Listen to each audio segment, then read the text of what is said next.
यदा यदा हि धर्मस्य ग्लानिर्भवति भारत अभ्युत्थानम् अधर्मस्य तदात्मानं सृजाम्यहम् परित्राणाय साधूनां विनाशाय च दुष्कृतां धर्म संस्थापनार्थाय संभवामि युगे युगे।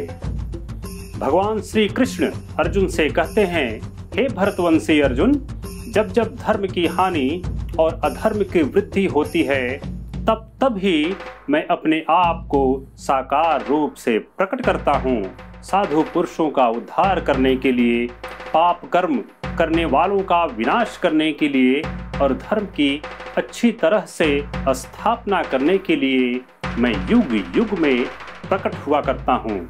नमस्कार, मैं हूँ मनीष मणि और आप देख रहे हैं दबंग इंडिया।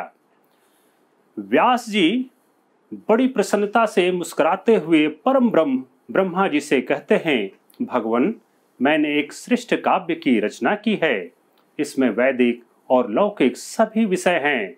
इसमें वेदांग, उपनिषद, इतिहास, पुराण, भूत, भविष्य, वर्तमान के वृत्तांत, भाव अभाव, आश्रम, वर्णों का धर्म, पुराणों का सार, तपस्या, ब्रह्मचर्य, पृथ्वी, चंद्र, सूर्य, गृह, नक्षत्र और युगों का वर्णन, ऋग्वेद, यजुर्वेद, सामवेद, अथर्ववेद, आध्यात्म, न्याय, शिक्षा, चिकित्सा, देवता और मनुष्यों की उत्पत्ति, पवित्र तीर्थ, देश, नदी, पर्वत, समुद्र, युद्ध कौशल, भाषा, जाति, लोक व्यवहार और सब में व्याप्त परमात्मा का भी वर्णन किया है। परंतु पृथ्वी में इसको लिख लेने वाला कोई नहीं मिलता। यही चिंता का विषय है भगवान। ब्रह्मा जी व्यास जी से कहते हैं, महर्षि, आप तत्व ज्ञान संपन्न हैं। आपके काव्य से श्रेष्ठ काव्य का निर्माण जगत में कोई और नहीं कर सकेगा। आप अपना ग्रंथ लिखने के लिए श्री गणेश जी का स्मरण कीजिए। श्री गणेश जी की पूजा और उन्हें उचित स्थान प्रदान कर वेद व्यास जी उनसे प्रार्थना करते हैं, भगवान, मैंने मन ही मन एक महाकाव्य की रचना की है। मैं बोलता हूँ, आप उसे लिखने की कृपा करें। फिर व्यास जी लगातार काव्य रचनाओं को बोलते रहे और गणेश जी बिना रुके इन रचनाओं को लिखते रहे।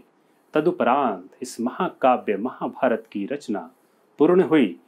लेकिन इस रचना को रचित करने से पूर्व श्री गणेश जी ने व्यास जी से कहा कि जब तक मैं इसको लिखता रहूँगा आप बीच में नहीं रुकेंगे। अगर आप बीच में रुकेंगे तो मैं लिखना भी बंद कर दूंगा। व्यास जी इतने चतुर और संतुलित बुद्धि वाले थे कि गणेश जी को यह मौका ही नहीं मिला कि वो लिखने से रुक सके। महाभारत प्राचीन और आधुनिक भारत का अनुपम पौराणिक, दार्शनिक और ऐतिहासिक ग्रंथ है। यह हिंदू धर्म के मुख्यतम ग्रंथों में से एक है और यह विश्व का सबसे बड़ा साहित्यिक ग्रंथ भी है, जिसमें 1,00,000 से ज़्यादा श्लोक हैं। इस महाकाव्य में प्राचीन भारत के इतिहास की गौरव गाथा है, जिसमें व्यास जी ने भरतवंशियों के चरित्रों के साथ साथ महान ऋषियों, चंद्रवंशी और सूर्यवंशी राजाओं का वर्णन सहित कई अन्य धार्मिक उपाख्यानों का भी वर्णन किया है। महाभारत में 18 की संख्या का विशिष्ट योग है। कौरव और पांडव पक्षों के मध्य हुए युद्ध की अवधि 18 दिन थी। दोनों पक्षों की सेनाओं का सम्मिलित संख्या बल भी 18 अक्षौहिणी था। इस युद्ध के प्रमुख सूत्रधार भी 18 ही थे। संपूर्ण ग्रंथ को 18 पर्वों में विभक्त किया गया है और महाभारत में भीष्म पर्व के अंतर्गत वर्णित श्रीमद् भगवत गीता में भी 18 अध्याय ही हैं। महाभारत में एक कथा है कि जब देवताओं ने तराजू के एक पाले में चारों वेदों को और दूसरे पर भारत ग्रंथ को रखा तो भारत ग्रंथ सभी वेदों की तुलना में सबसे अधिक भारी सिद्ध हुआ। भारत ग्रंथ की इस महत्ता को देखकर देवताओं और ऋषियों ने इसे महाभारत नाम दिया है। यह महाकाव्य जय, भारत और महाभारत इन 3 नामों से जगत में प्रसिद्ध है, जिसे लगभग 5000 साल पहले लिखा गया।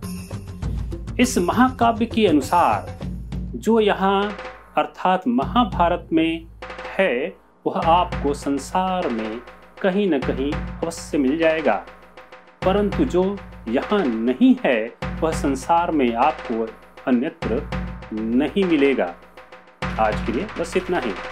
धन्यवाद।